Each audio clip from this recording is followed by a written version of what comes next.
Hello for everyone, and today we are going to learn the topic on expressing a vector into two vectors. So this is straight after following the easy topic on parallel vectors. So let's get into business. So what does it mean by expressing a vector into two vectors?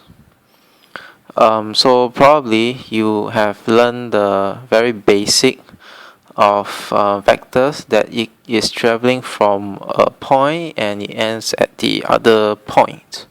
So throughout this journey, there's many possible ways of traveling. So take one for example, when you come to school, there's many ways.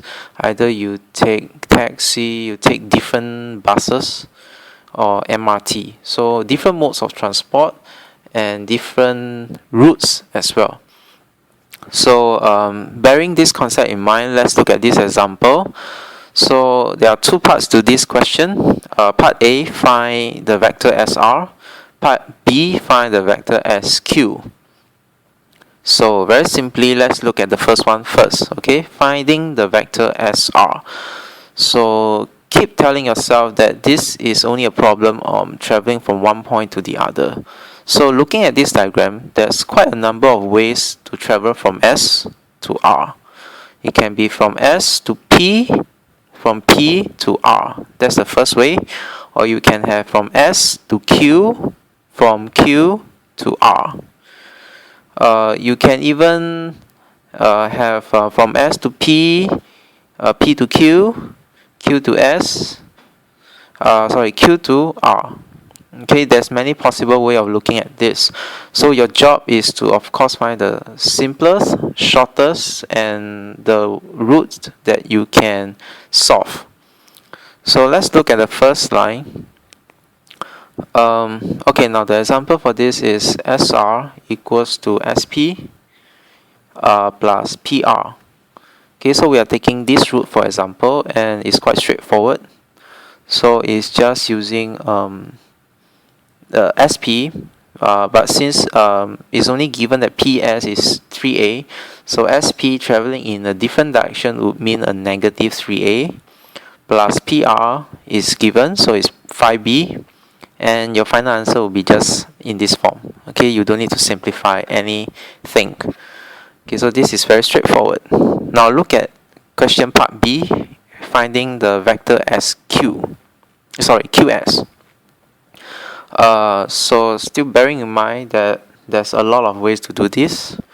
For me, I would choose the most straightforward case whereby I would just travel from QP to PS.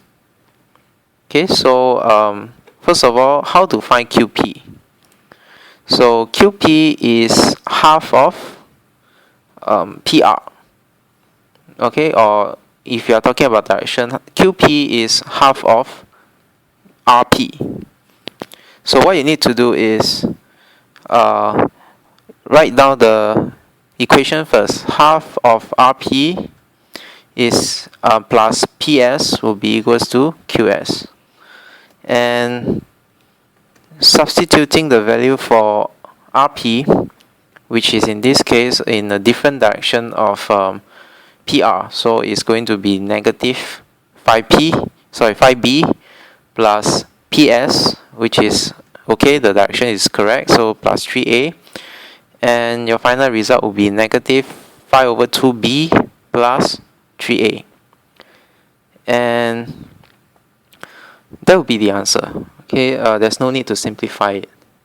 So actually it's also very straightforward, but you have to bear in mind a few points whereby concept is many routes to travel from one point to the other, and the second thing is take note of the sign. So if you are traveling in different direction, please put negative, and take note of the small hints here and there whereby in this case you must know that PQ is half of PR. Okay, with this I think it will be sufficient for you to do some exercises. So please do exercise 3D, page 116 of your textbook. question 4 and 9 will be sufficient. As usual, no relief teacher, just pass the assignment to Cindy the following day, and Cindy will just help me collect. Approach any teacher and tell them to put on my table.